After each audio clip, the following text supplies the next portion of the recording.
Hello everyone, ఈరోజు మన ఛానల్లో ఇంట్లో మిగిలిపోయిన అన్నంతో ఎగ్ ఫ్రైడ్ రైస్ ఎలా చేసుకోవాలో చూపిపోతున్నాను, చూసేయండి. ముందుగా అన్నాన్నంతా పెళ్ళలు లేకుండా ఇట్లా లూజ్గా వదులుగా చేయాలండి. అంతా అయిన తర్వాత మనకు కావాల్సినంత సాల్ట్, కారం యాడ్ చేసేసుకోవాలా.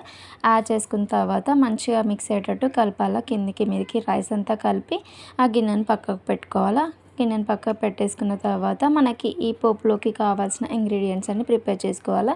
కావాల్సినవి ఆనియన్స్, కరివేపాకు, కొత్తిమీర, ఇంకా మీ దగ్గర క్యారెట్స్, బిన్నీస్ ఉన్నా కూడా యాడ్ చేసుకోవచ్చు. నా దగ్గర ప్రజెంట్ ఇది చేసేటప్పుడు అయితే లేదు, సో నేను వీటితో అడ్జస్ట్ అయ్యా. అయినా బాగుంటుంది టేస్ట్.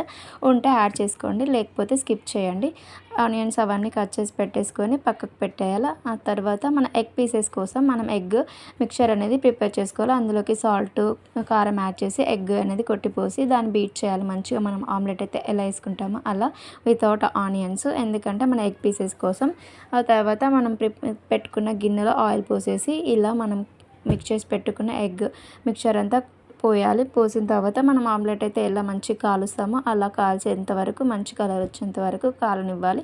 అదంతా అయిన తర్వాత ఆమ్లెట్ కూడా పక్కకు పెట్టేయాలి. ఆ తర్వాత 2 టేబుల్ స్పూన్ ఆయిల్ వేసేసి మనం ప్రిపేర్ చేసిన రైస్ కోసము.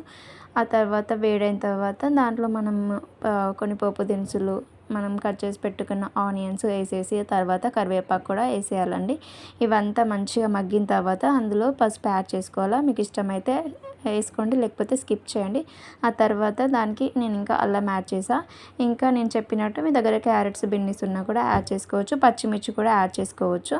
ఇంకా ఇప్పుడు ఆ ఎగ్ అనేది ఫ్లేవర్ కోసం నేను ఇంకొక ఎగ్ కొట్టిపోసా. మీకు ఇంకింత ఎగ్ ఫ్లేవర్ రావాలి, ఇంకా మంచిగా కావాలనుకుంటే ఇంకొక ఎగ్ యాడ్ చేసుకోండి. నేనైతే 1 సింగిల్ ఎగ్తో అడ్జస్ట్ అయిపోయా.